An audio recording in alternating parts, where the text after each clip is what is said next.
All right, Willie, welcome to the show. How are you? I'm doing great. Thanks for having me. Yes, sir. Happy to have you here.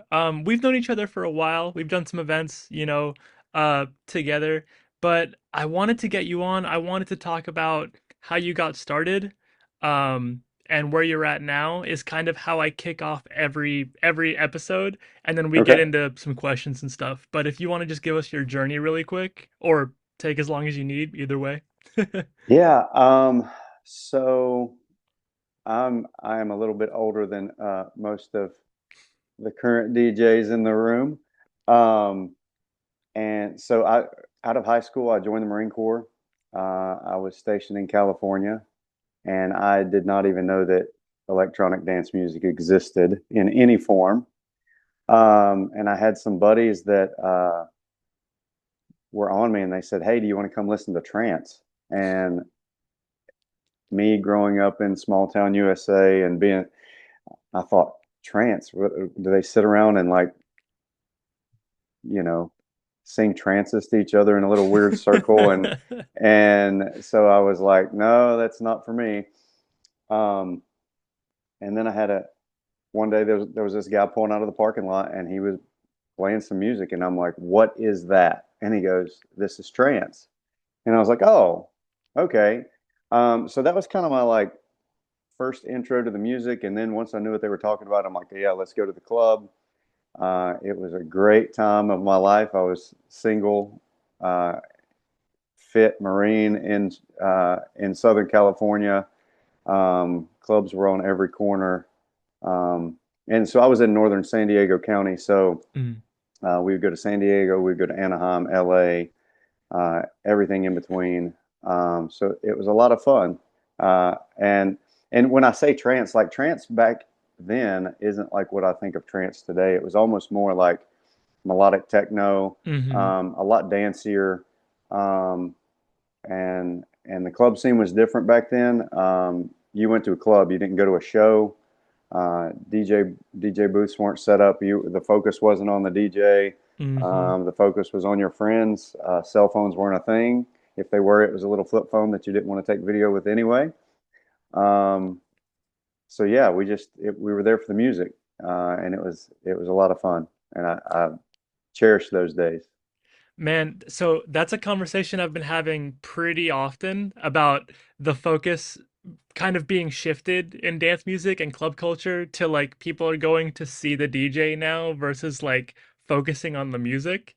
Like Right, production has gotten crazy over the years, like you got like just crazy stage designs, all this stuff. People are going to see a show, but like I've been talking about that, how people are kind of getting away from why they started going out, and it's to connect with other people in the crowd, connect with the music, not so much about like seeing a DJ with a bunch of like pyrotechnics and lasers and stuff. I mean, right. it's cool. I think there's like it has its place, but I think people that are growing up in the scene now are kind of missing that experience. What do you think? Yeah, I think just what you said, that time and place. Mm-hmm. If I, obviously, if you're going to the Sphere in Vegas, you want a show, right? I want all of it. But when I go to a festival, I want more of that. I'm watching the DJ. I want to see them up on the screen. I want to, in my perfect world, I can actually see them working. They're showing their hands, Yeah. and I'm seeing what they're doing. Um, but yeah, I'm not against lasers and fire, and I love it all. Um, but on a local level or a kind of underground level, um, sometimes it's nice to just get out and hear some really good music, um, connect with people, network with people. Um, yeah, so I think we're missing that a little bit these days. But I don't think it's something we can't get back to. Mm-hmm. It's just, I mean, it's hard to put these down, and Yeah, that's the hard part. So, for sure. I've, it's it's interesting, and I try to think about like how we got there, and I think social media plays a big part in it because like if you're focusing as a DJ to get social media clips, because that's like a currency nowadays. It helps us, kind of advance in our career, whether we like it or not. That's kind of like what people are looking at now. So I feel like some of it stems from like needing my Instagram to look good. So let me like, Hmm. be on this big stage, let me get a good video of myself. Whereas like we really should be thinking about how as DJs we're there to service the crowd and like make sure everybody has a good night versus like what clips can I get from this? You know what I mean? It's a different mindset, I think. Yeah, and this is a not so popular opinion, but I think when your focus is on the show, then the music suffers. Mm. Um, and first and foremost, I fell in love with the music. The other, that's the cake. All the rest of the stuff is just icing for me. Mhm. Um, and that just works for me. Like somebody else may say, hey, it's not about the music, just give me four on the floor and I want to see the pretty lights. And that's cool too. So it's just hard finding that balance. Um, but I know for me personally, I was hosting an event series called Willie's World. You've come up to Mhm. Asheville a couple of times and played. And starting in 2026, I kind of backed off that because I found that I was putting so much effort into, you know, hosting events and lights and finding DJs and getting it lined up and, um, selling tickets. And it was really hurting my music, and the time I could spend on my music. Mhm. Um, so I've kind of backed off that too. But that's hard to do as an artist, um, to actually back off or to turn down gigs, which is something we can get into in a little bit. But because there's almost this mentality of like, in the DJ world, like if any little scrap of a show or a gig that you can get, I've got to jump on it right now because it's Mhm. like this scarcity mindset. And I think, I've worked with some big festivals in the past, and they kind of build their ticket models around that. Hey, you can get this, this, and this if you are the top seller, and then you're all in on selling tickets. And for me personally, I did it for a couple of years, and um, the mental health part of that it drove me crazy because I felt like every minute of every day I'm thinking, how can I sell tickets? And it wasn't about how can I make music that makes me happy. And that's what I started down this journey to focus on in the first place. So, yeah, I kind of pulled back a little bit, Mhm. um, and started only taking gigs that where I kind of had the freedom to be an artist.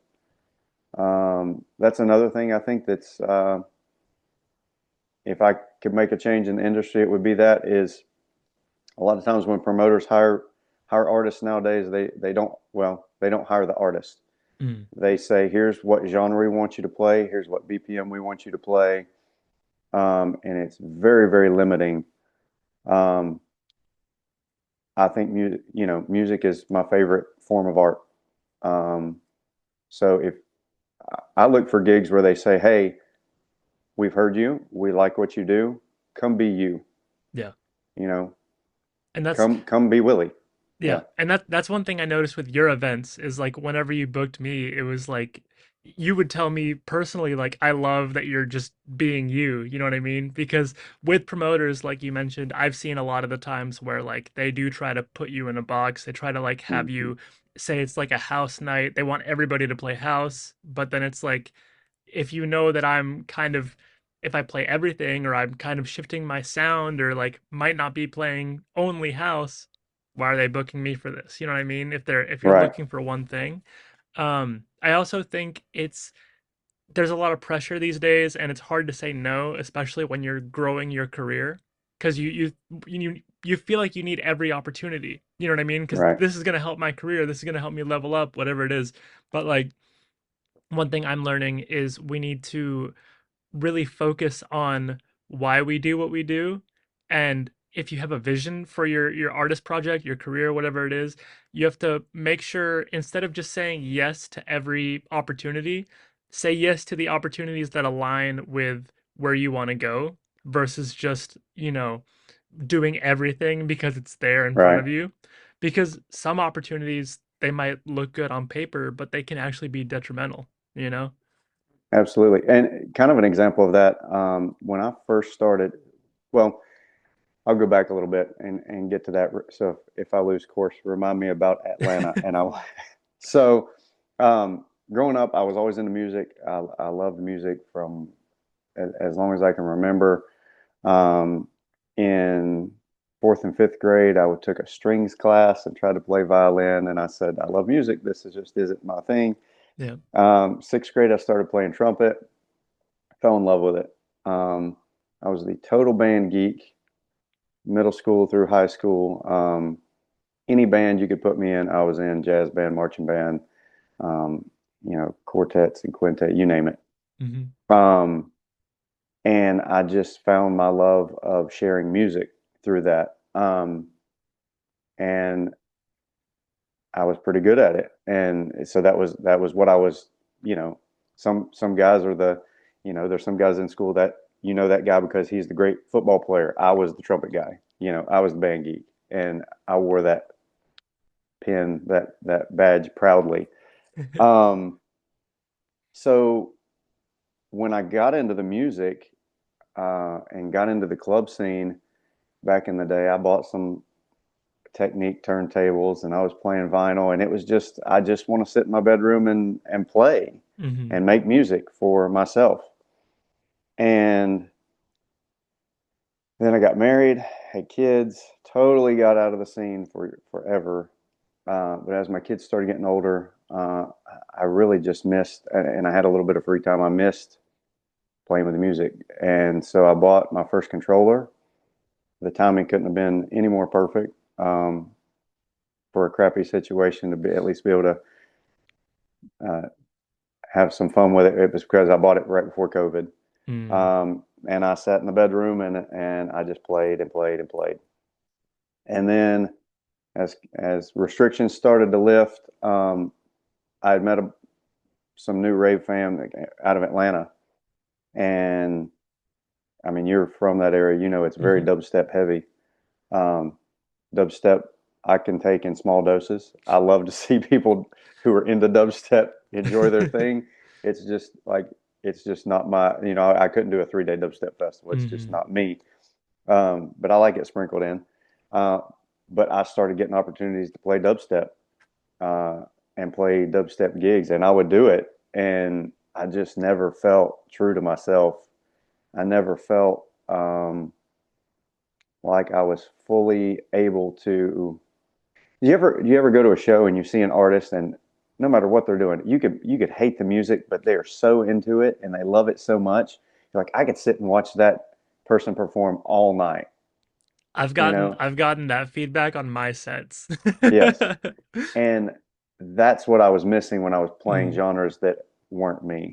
Mm. Um, so and here's the funny part. You mentioned it earlier too. You talked about artist progression. I've noticed over the years that my taste in music has changed.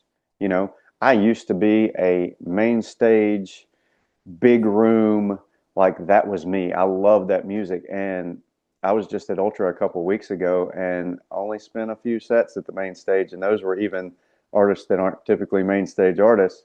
Yeah. Um, you just change over time, and the more you, especially and you've done a lot more producing than I have, but since I've been producing, when you're really in the inner working, like you're a mechanic and you're inside the Hmm. engine of that car and you're working, you're going to start to hear sounds differently. You hear how things are put together differently, and your taste in music starts to change. I mean, it does, and I kind of feel like um, as you grow, your tastes change, and that's okay, and that's fine.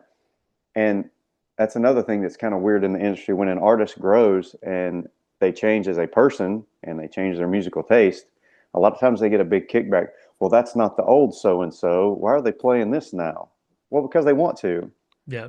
Just, I I've you know, also, just to interject really quick, I've also seen that with bands. A lot of bands who will change their sound, they get the same kickback where it's like, "Oh, this doesn't sound like the last album." But like, right. would you want it to? You know what I mean? You kind of Yeah, want them to develop and try something new. Otherwise, you're just putting out the same thing over and over again.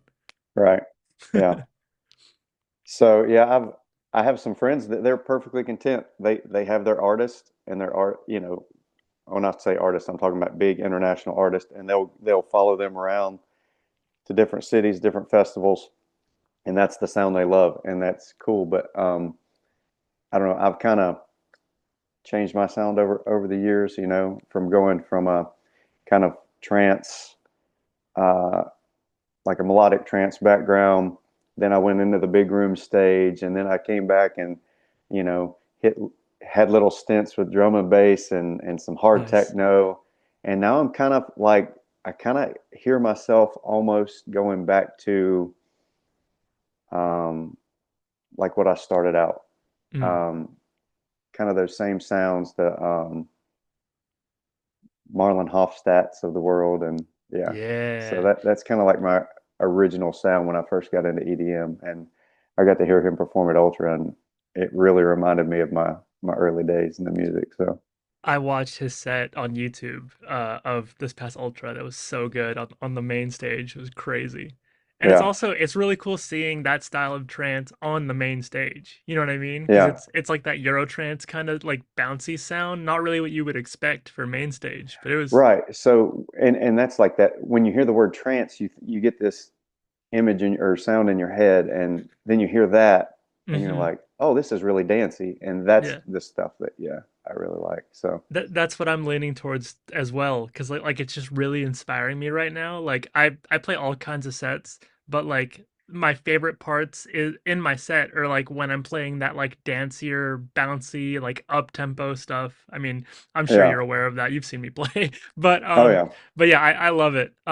And you mentioned the change in trance over the years too, which I think is interesting because we kind of went from like 10 years ago, I was listening to like Above and Beyond, like the group therapy mixes that are hmm very like very melodic, very like anthemic main stage. But now we're kind of in like this new age of trance where it is, it's faster, it's very bouncy, like offbeat bass, that kind of thing. Less melodic, I would say, but like still there's like some elements like repetitive melodies, not as much like huge chords and like anthem sounds. You know what I mean? It's right. there's a there there's a change that happened somewhere within the last 10 years and I'm still trying to like pinpoint exactly when that happened. You know what I mean?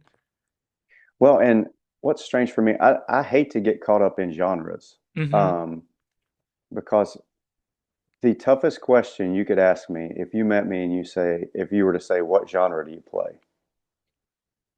And when people ask me that, and I'm not being smart with them or anything, but if they say, what do you play? And I say, what I like. I mean, Mhm. I play what I like. If I mix in that drum and bass song at 175 beats per minute in my set, it's because I want to throw down for a little bit, you know. But some days I want to have a really good bass line and like really dancey house like Dom Dalla. Yep. Other days I want to play some Sarah Landry and have the walls shaking. I mean, I'm just so I really think I kind of hate when I see, especially shows, it's like we're going to play this one genre. Mhm. And it's like, why? We've got this whole world in front of us. It's like Right. saying, I'm going to eat broccoli the rest of my life. Why? Like, enjoy all the freaking flavors. So, yeah, It's such a good point. And that's how I am too with my sets. Like I like to play everything across the board. So I and also me like through one night is one thing. If you have like a house night and everybody's playing house, it's like, okay, we're gonna hear house for like the next 4 or 5 hours. But like within like a 60-minute set that I would play, I get bored playing the same thing. You know what I mean? I want to be able to switch it up and just like have these moments like, I like to play recognizable songs, but then like remixes of them that are like just completely exactly. different. And it could be trance, it could be techno, it could be like dubstep, drum and bass, whatever. But like as long as it's high energy and like fun and everybody's connecting with it, that's what I kind of look for.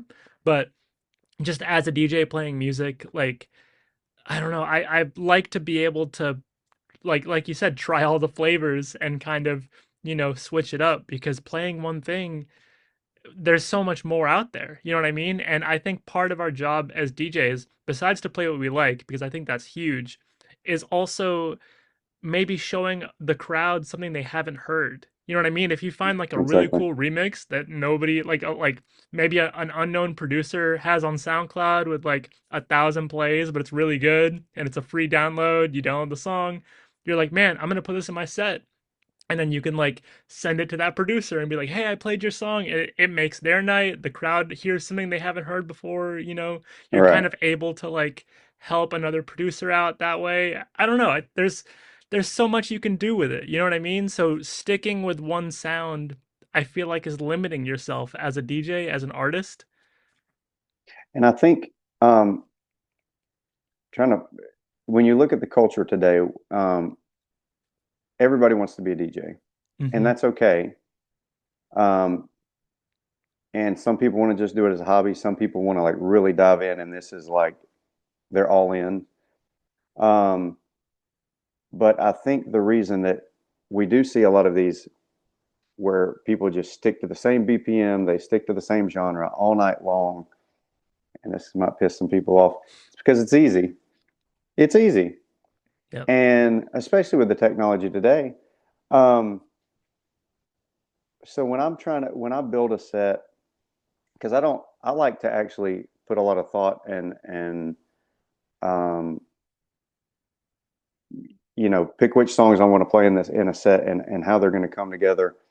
Um, and I want that to be, I always say I want to make art on the decks.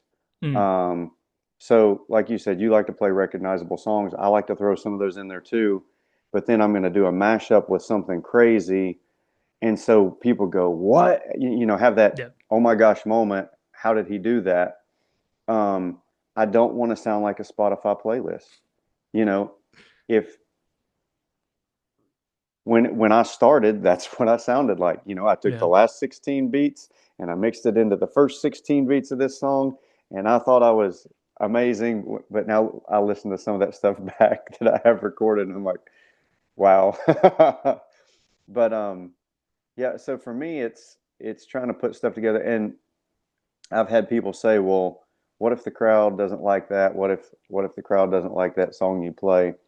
Um, so going back to my band geek roots, one of the most famous trumpet players in the world is Wynton Marsalis, famous jazz trumpet player. He's amazing. One time he was given an interview and he was asked, so is jazz music for the player or for the listener? Mm. So this could apply to electronic music. Is electronic music for the DJ or or for the person in the crowd? And so Wynton, without missing a beat, he said, "Jazz music is for the listener." He said, "But the player is the first listener." And that always stuck with me. And you know, I said, kind of when I heard that, and I decided to take a step back from trying to grab every gig I could and playing any genre that would have me. And I said, you know what? I am the first listener and I want to play what I like. And I want to make music because that's what makes me happy. And I want to make music because um, I almost, I mean, nobody else may like it, everybody may hate it, but something inside me just says, I want to make music and I want to play music. And so is that selfish that I kind of want to do it for myself? And maybe. But why does a painter want to paint? I mean, they'll just, it's something inside that they want to do. I don't know how you describe art. Um, but that's kind of where I'm at. And it'll cost you gigs. I'm going to tell you straight up. You know, I've had to turn down gigs, and people look at you like you're crazy. And I'm Hmm. always nice about it. I'm like, hey, I really appreciate the opportunity. That's just not my thing. I don't even know. I don't even own that music. Like, I Yeah. would have to really start digging for this show that is happening next week. Um, and it's hard to do. It's really hard to give up gigs when you're trying to grow uh, your brand. Yeah, I had that experience recently. I was in talks with some very big venues in Atlanta, and I got offered a direct support slot for a tear out dubstep DJ. And I was like, I would love to play this venue. Like this is I'm not going to name any names. It's one of the biggest venues in Atlanta. Not clubs. This was a touring production, and I would love to be there. It's not the right fit for me. Like Right, it's not what I play. Like I'll play some bass music, but it's not like it's not that. You know what I mean?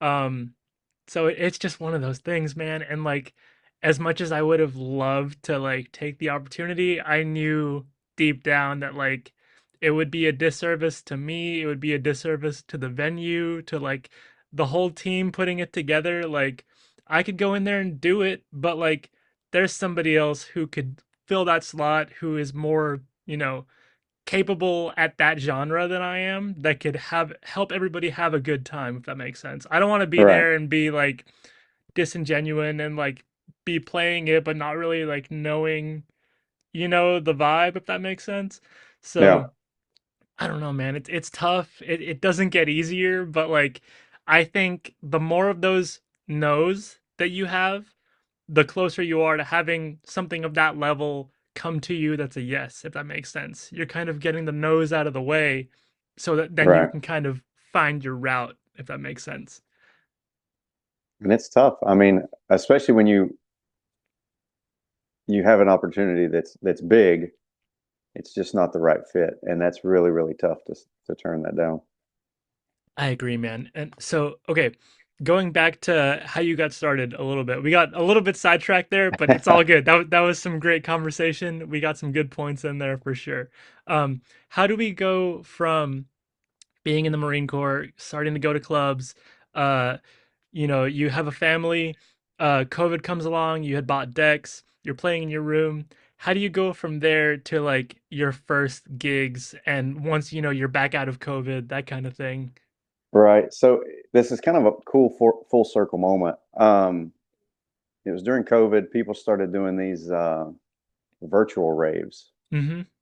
And so I saw something posted on Facebook um, by a guy out of Boston, and now his name's Montana. Montana and I are great friends now, but I didn't know who he was at the time. I answered this Facebook message.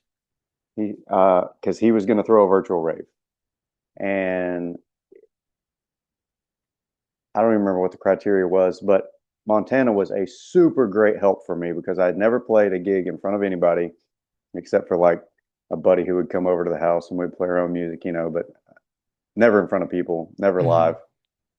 Um, and so Montana runs a really tight ship, and he hosts a lot of shows. And he said, "Okay, you need EPK," and I'm like, "A what?" And instead of being, a gatekeeper or anything, he goes, "Oh, here's what an EPK is. Here's a site that you can get them to, you know, they'll help build it for you." Um, and he kind of walked me through like the basics of what a person needs to be a DJ and actually submit to get gigs. Mm-hmm. Um, and he listened to what I had, and he said, "Yeah, I want to put you on a virtual rave." So I did two of those with him during COVID. And when I said this went full circle, actually last year I got to fly to Boston and play at it was at Wonder Museum, which is like psychedelic theme, almost like a what's the one in Vegas? Oh, Meow Wolf. yeah, mm-hmm. Yeah, Area 15, I think. yeah. Yeah. So it's the same kind of cool vibes in there, very psychedelic, and I got to play in one of those as people went through, and it was a really, really fun time. And then he toured me all over the city, and I stayed with him. And yeah, so it was kind of cool that that was how I started. And then we actually got to do, I got to fly up to Boston and do a show with him too. So really cool. Man, that is cool. And like I love that sense of, not gatekeeping, especially if somebody's newer into the scene, because like that's what I try to do. I try to like if people are asking me questions, whether it's like DJing or production, like I try to steer them in the right direction because I've been at this for a while, a little over 10 years now, and like kind of through that time I've learned a lot myself. I've had some people help me out along the way, but like I kind of knew I wanted to be one of those people that like is able to kind of fast track it a little bit for people, whether that's like Hmm. how to make an EPK, how to prepare a set, how to like do something in Ableton, like whatever somebody needs, I'm happy to help. And I kind of see it as like giving back, and like a service in a way. Um, I do like some lessons and I charge for some stuff, but like I'm talking about like informally. Like if somebody just like you've called me before with like questions for Ableton and I'm like happy to help. You know what I mean? Like Yeah. stuff like that. It's something I think people don't think about enough, but like community is so important and like doing these gigs, you meet other DJs and producers. You're all trying to do the same thing, more or less. It might be a different genre. It might be like, you guys are on different levels in your journey, but like you're all going the same way. You have a lot of the same goals. So, like, why not help each other out? Well, and first and foremost, we're fans of the music, Hmm. and um, I like to go out and hear good DJs play. And so, why wouldn't I want other DJs that are in my close circle to get better so that I mean, it's, you know, let them be as good as they can be because I want to go enjoy their music and, have a night out. Um, so yeah, what else? I had something on my mind, but I forgot. Go ahead. It's all good. No, I totally agree. Like, it's a lot of people, again, it's back to that kind of like scarcity mentality where like if I say no to this gig, somebody else is going to take it and then I'm gone. But that's not the case. There's so much to go around. I know there's a ton of DJs nowadays, but like there's plenty for everybody. I know like social media makes it look like this big scary world sometimes, and there's always something going on and it's always moving, and like I'm falling behind and there's this pressure, like whatever it is. That's not the case, man. Like we're all on our own journeys and we're all able to help each other, and you're not going to get like it's never going to be bad to help somebody. You know what I mean? You're not Right. going to get anything bad out of that. It's only good stuff that can come of it, so why not? I don't know. Yeah. And uh, being in Asheville, Mhm. um, when I first came back into the scene and was learning this during the middle of a pandemic, I didn't know anybody to ask questions to. I certainly didn't have anybody that was like beside me that could show me stuff. Um, so I'm more of a hands-on learner. I would just get in there and play with stuff, but occasionally you come into a roadblock and you're like, well, how do I do this or how do I do that? How do I do that? And then when I decided, hey, I'm starting to get to the point where I'm playing gigs out. I want to sell this controller and get some CDJs, and then that's a whole new ball game. And uh, so I spent so much time, having to dig through YouTube videos and look up stuff and calling Pioneer support, and I'm like, I don't want anybody to have to go through that, you know, because I know I hated it. Um, and it would have been very nice if I could ask questions of somebody. And so whenever I have people uh, that have questions about stuff, if I can answer it, I certainly don't know all of it, but if I can answer it, I definitely try to because I know the struggle of not being able to ask someone. Definitely. And I think that's people starting out now don't know how many resources they have. Just from you mentioned YouTube, just YouTube alone, there's so much stuff on there now that Hmm. like when I was producing like 12 years ago, it was not that extensive. You know what I mean? Now you can literally ask anything and find the answer online or like Yeah, ask ChatGPT or whatever it is. And like it's it's a lot closer to having to dig through like forums and stuff back in the day to try to get an answer for something. It's crazy. yeah.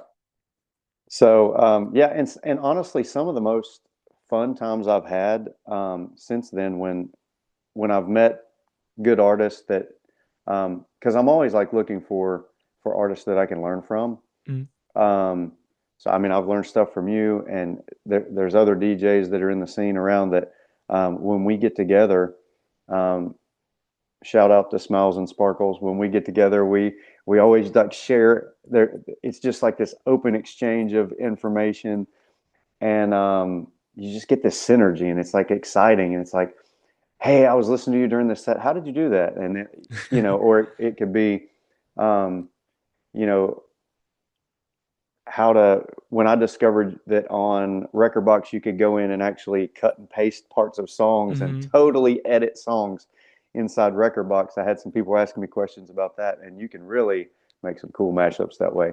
Um, but yeah, some of the that's just some of the most fun times I have is just that synergy and working together, and I can't imagine replacing that joy with gatekeeping. So I totally agree. yeah, There's no room for it. I mean, it's you can't be selfish. It's so much more important to help than to like hoard stuff for yourself because you think like that you'll lose it if you give it away. It's not the right, case. Um, Man, that's awesome. I love that. So let's talk about producing a little bit. I know you've got into it more recently.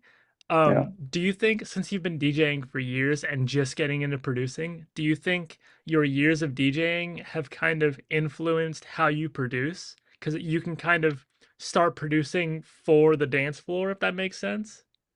Yeah, for sure. And I think that I've always kind of listened to music a little differently. Um, and I'll hear like little parts of a song. And when I'm really focused in on a song, I'll try to, if I'm at a festival, half the time you can run into me and I would never see you coming because my eyes are shut. Yep. And I've got my eyes shut and I'm listening just to the layers that are stacked. Hmm. And you can almost visualize how this was put together. Now, being able to visualize that and hear it and actually put it together yourself, that's two totally different worlds. Um, but yeah, so I think my, you know, time as a DJ and when you're mixing in key and kind of hearing the different keys and okay, I'm going to switch the bass at this one particular spot. And so that all really kind of helps with production. Um, and I really, honestly, one of my big regrets is not producing earlier. Um, and I just have so much fun DJing that I didn't want to have to struggle. I mean, it's like trying to learn to walk again or for Hmm. the first time. It's totally different and totally new. But at the same time, it's very rewarding when you can uh, two things. One is when you're finished with a project or it's starting to come together and you're listening to it uh, and you pull it back up after you haven't messed with it for a day and you listen, you're like, wow, I made that. That's really kind of, I'm proud of that. The other one is when you actually get to play it in front of a crowd and it's, I don't even need the, I don't need to get on a microphone and go, this is my new track. I don't need that. I just want to play it and I want to see people's reactions. And if I get a good reaction out of it, if people are having a good time, then um, it's very fulfilling. But remember, I'm the first listener, so as long as I'm happy Hmm. with it, you know. But What's also really cool is when you start playing tracks out and you don't need to get on the mic, but people recognize that it's you from what it yeah, sounds like. That's I that's don't know if you've cool. gotten there yet, but it's a really cool thing. No, Um not yet, but Man, hopefully one day. I've had people like I'll play a song and I'll have people message me afterward and be like, "That last song you played, that's not out yet, but that's yours, right?" I'm like, "Yeah, that was yep, I'm working on that one. It's so cool." Or like That's cool. people start like requesting instead of like play Bad Bunny or whatever it is, it's like, requesting one of my songs, which is like a really cool thing as well. Like I've been getting that more recently. It's been cool. Um have you have you hit flow state while producing? Because I know that's very easy to do while DJing, but doing Yeah, it while producing is a whole different thing. It's really it's cool. so crazy because like there are some tracks that I will work on for weeks, and I mean I get through it, and it's when it's done, I'll keep working on it until I'm happy with it. But then some of my favorite tracks that I've made, I'll sit down and do them like in a 4 hour stretch. And I'm like, where did that come from? Yeah. So I'm glad you mentioned this. I read a book.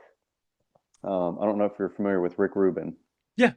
Um, so for those who aren't, Rick Rubin is a producer. He's worked with everybody from like Red Hot Chili Peppers to Eminem to I think Motley Crue. Like Hmm. genres don't exist for this man. He's all over the place. Beastie Boys. And it's like everything he touches turns to gold. Well, he wrote a book that's called The Creative Act, A Way of Yep. Being. And I love that book because you can just kind of open up, you read a snippet and then like digest it and absorb it. Um, and he speaks a lot about that flow state as, we're in this weird, crazy universe and we're trying to create something new and we're almost just like an antenna and we're just out here trying to pick. And sometimes I think the universe wants something and we are lucky enough to be that antenna and be the conduit to make it. And like you called it a flow state, and it really does. It just flows and you're done and you're like, I don't think I did that. That was something else. And it's really cool. I love that book, by the way. I have a copy of it. It's so Yeah. good. And like you mentioned, like you can kind of like open it up to whatever and get a piece of it and kind of like digest that and take it with you. It's a really cool resource for sure. So, Um, question for you. yeah. Um, I've found that personally, and I've heard of other artists, even like huge big name artists, have preferences or kind of like quirkiness. For me, I've found I do better first, which I am not a morning person at all. But if it's a weekend and I'm up early in the morning and I pull out the laptop and I'm producing a cup of coffee, it flows better. Mm. Do you have a moment or Um, it's a hard question for me because I've been producing for so long and I've kind of made it a full-time job.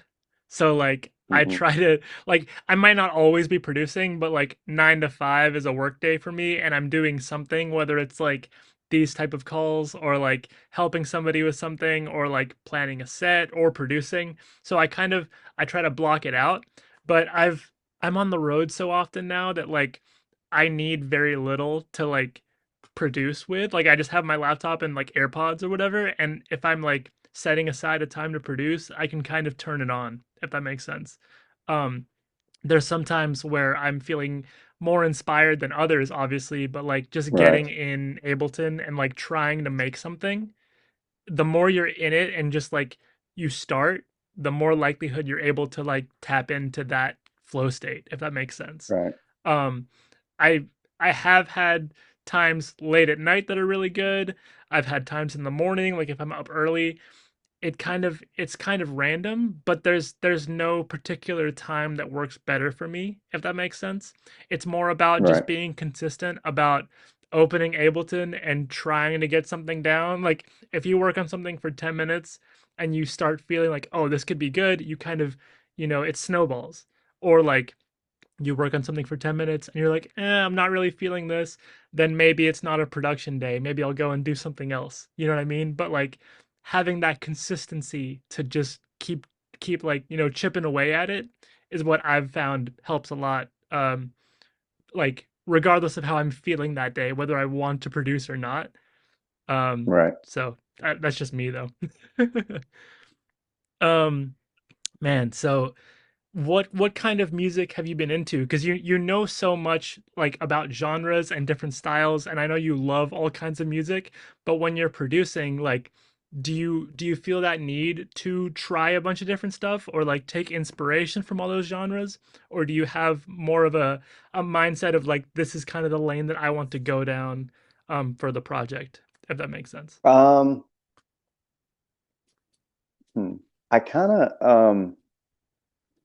when I first started producing, I was kind of all over the place. I did a drum and bass track.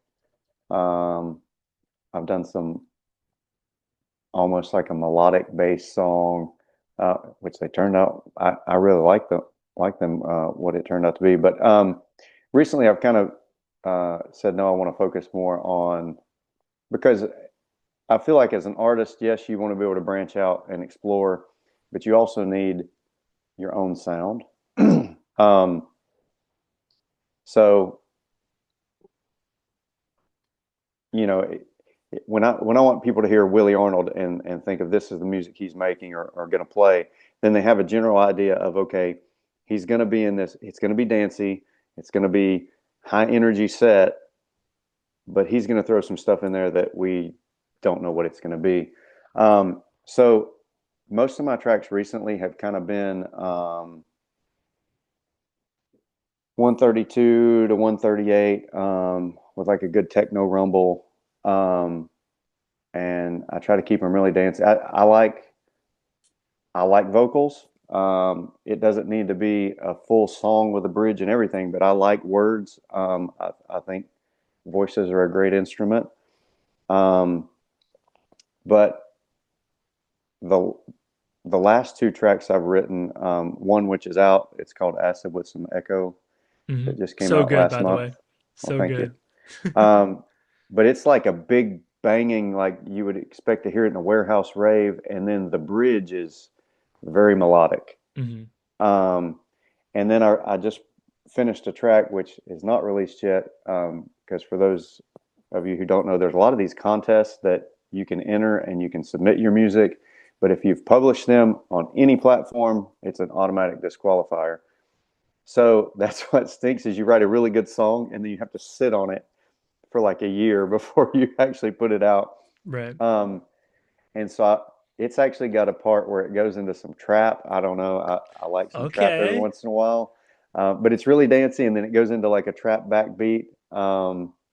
And then the current song I'm working on actually, I told you I'm not a huge dubstep guy, but it actually goes into a dubstep beat for a few bars, and yeah, so it's just fun. I mean, um, sometimes I start putting this together and it's a train wreck, and that's okay. And other times, like you said, the flow state hits and it just works. So I'm just a kid playing with his toys and having fun. That's all it is. That's what it So, is, man. And like I don't there's so many ways we can go down that road, but like it's all about like what inspires you and what makes you happy at the end of the day. Like we got to remember we're doing this for fun. Like hmm it before we like tried to make it a career or like got paid any money to do gigs, like we were doing it because we loved it and we loved the music and like that's why we went out like to these clubs, these festivals. Like we were just going to be with people in the music. Like that's what it's about. And like it, it's sometimes easy to forget about that. I don't know if it's like because of social media and you see everybody else and like you're maybe comparing yourself to other people. Like there's so much now and it's so much noise, but like you kind of have to focus in and be like, this is why I'm doing this. This is what got me started. Like, and use that as fuel, and inspiration because there's so much that can distract us. But like if we're locking in on why we're doing this, you're going to do it for the right reasons. yeah, and compare like resisting the urge to compare is very tough. Hmm. Um, and when I catch myself starting to compare if I'm, well, how did that person get that gig, or why did they? Then I have to check myself and go, you know, you're not here to compete. You're not here to judge or question. You're here to have a good time, to make good music. And if you can share that with some people and they have a good time too, then great. It all goes back to what I just said about the little kid. I'm just a little Hmm. kid playing with his toys, and I want others to be able to play with those toys and enjoy them too. And at the end of the day, that's I breaking it love that, down. man. Yeah. I love that. And like the competition thing is so real because it does feel like, you see a lineup and maybe like, oh, this person is like direct support, this person's like at the bottom of the flyer, but like, it feels like we're kind of pitted against each other in a little bit. And the same with like the sales competitions for festivals, which I know you're aware of. Like a lot of these festivals have you sell tickets to like earn your spot on the lineup kind of thing. And they give you the breakdown of all the sales and it just I see why they do it. They're trying to promote the event, obviously, and they give you incentives for like being the top seller and all this stuff. And like I've been blessed enough to be in that position a couple times, but like it's not what it's about. You know what I mean? Like it's cool to have that opportunity, but I do think it should be a merit system still. Like people should be reaching out to you because this person does good work. We want to have them on the lineup, not because I think this person can sell a lot of tickets. Let's have them sell these tickets for us. That's not the Right. DJ's job. You know what I mean? That's why you have promoters. Yeah. And I mean, I've been on the flip side of that where I've sold tickets. I was fortunate enough to win one of those. I played a main stage. It will forever be one of the greatest moments of my life. Um, and I got to play two main stage, well, a main stage and another big, big alternate stage. But um, after that, I said, is this really, you know, I want to be picked not because I sold the most tickets and because I can sell things. I want to be picked because you like my music. Right. Um, and if my music is good enough, it will sell the tickets. I don't need to sell the tickets. And but it's tough. It's tough to turn that down because you are getting your name put on a flyer. You are getting to play in front of big crowds. But and was it fun? Absolutely. Time of my life. Uh, but I want to have that same, it will be way more fulfilling, not if, but when I get to do that again, based on my music and not the fact that I could sell tickets. For sure. And I So, have a funny story to tell you. I'm gonna tell you off the air so I don't, get anybody in trouble. But remind me if I forget. But have you ever dealt with burnout in either DJing, music, like production, or like lack of inspiration? Maybe like, oh, this like I'm working really hard, not seeing very many results, and like it kind of deters you a little bit? And if so, how did you get out of that? yeah, I think everybody goes through that. And on top of just burnout, there's also that just life happens. Hmm. Um, so for me, I didn't plan on going into this, but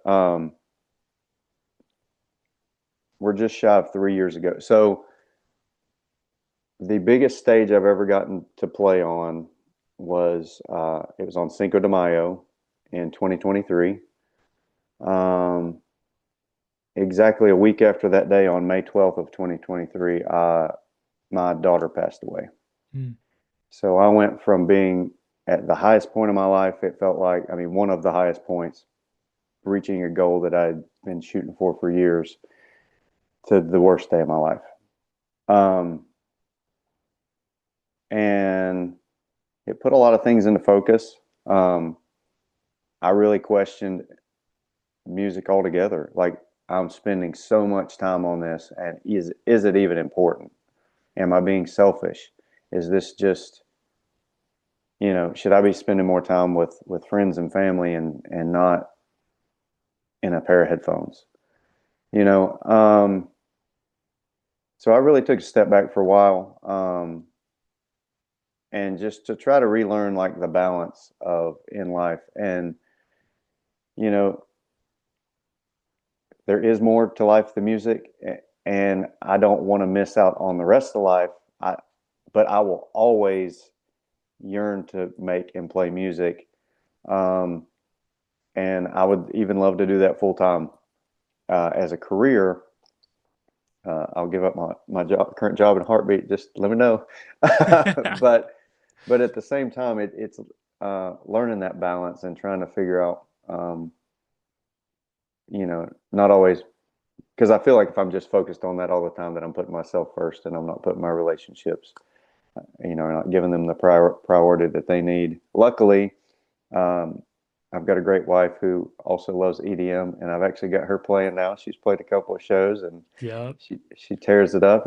It's cool to see a 4'9" girl throw some hard techno at the world, but it's fun stuff. But as far as the burnout, yeah, I mean, it can be discouraging when you're really putting in a lot of work, and if you don't feel like you're getting the gigs that you think you could play and do well at.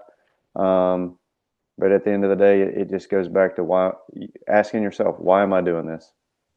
And if you're doing it uh, for others, then and to get those big gigs, and you're not getting them, then you're going to burn out. But if you're doing it for, um, because you've got a drive inside that just tells you you're never going to be able to stop, then that whole rave to the grave uh, mentality, then yeah, I'll be here when I'm 70, hopefully. Yeah. Yeah. No, I feel the same way. And like you said, so not to go off on a tangent, but recently, so I'm always been Christian, I've always identified as a Christian. Recently I've started reconnecting with that faith in a deeper sense. So like I've been going to church and, Bible studies and all this stuff, which has been great, fantastic. Um, and it had me questioning for a little while, like, I've been DJing and in nightlife for so long, and it's kind of like counterintuitive to what we learn in scripture. And like, you're kind of in an atmosphere that can be very tempting. There's all kinds of stuff, Hmm. especially like these festivals we go to.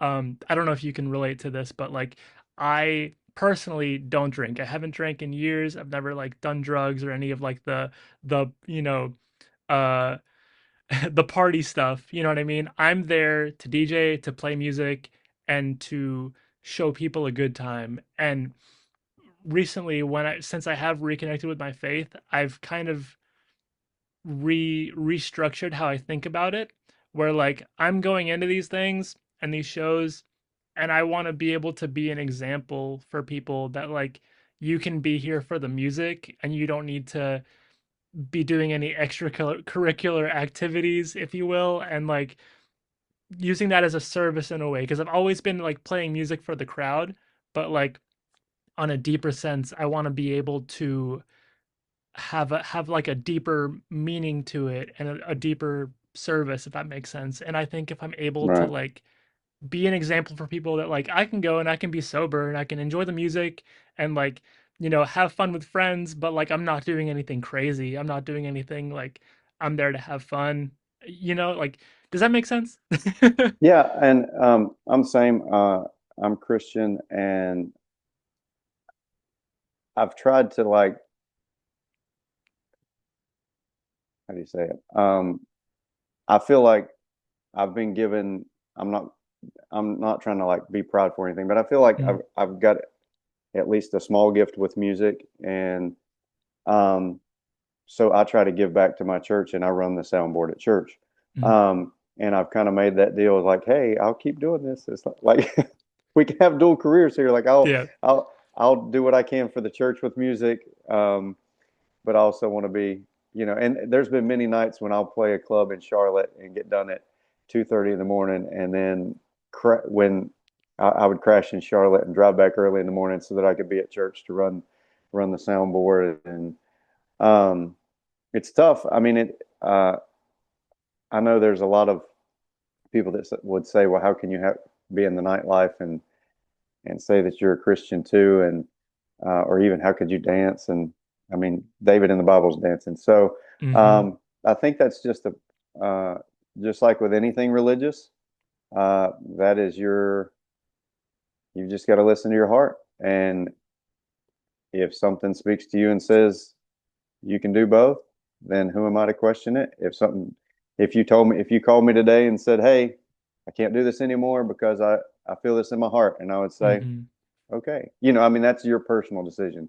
Yeah. And I think anybody that would try to, I don't, just like my relationship with you is different than anybody else in this world's relationship with you. I think if you believe in a creator, then your relationship with that creator is different than anybody else's. And who am I to question? A hundred Um, percent. so, It's a personal relationship for sure. And like some people might feel, convicted one way or the other, but like as long as it's, coming from your heart, like you said, like that's what matters at the end of the day. So man, I think it's great. And like you mentioned like, running from Charlotte to like work the soundboard the next morning. Like I was just there the other day. I played a gig the Saturday before Easter till like 3 in the morning.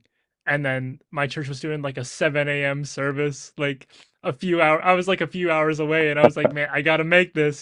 So like it's just one of those things. We make time, but like I don't know. I think it's really good to kind of remember why we're where we are and like why we do what we do. You know what I mean? And like I know a lot of people in the scene that might be doing it for some different reasons, but it's good to know that like we kind of have an idea of like why we're doing it, if that makes sense.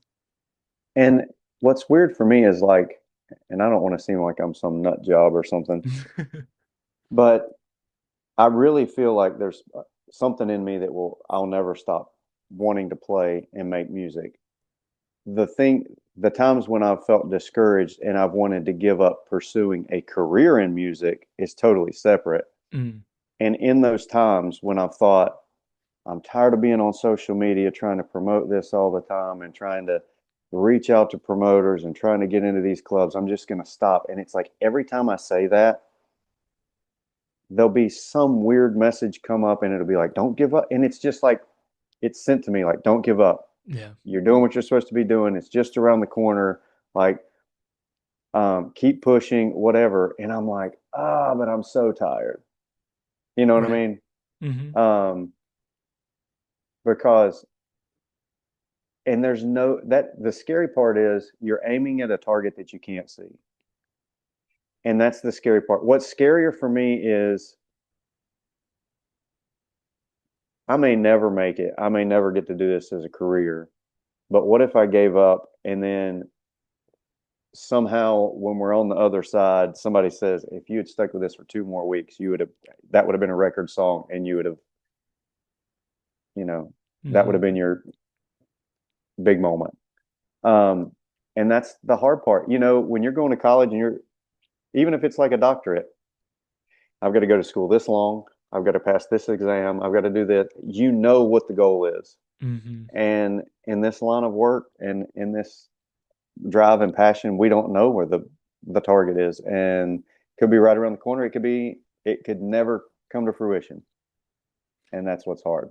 And also, I feel like we're always moving the goalpost further and further. Like that big gig you played on Cinco de Mayo, that could have been like a big bucket list moment. You know what I mean? But then I know Yeah. right after that, you were probably like, now what? Like where What's do I go next? from here? You know what I mean? We're always thinking like that.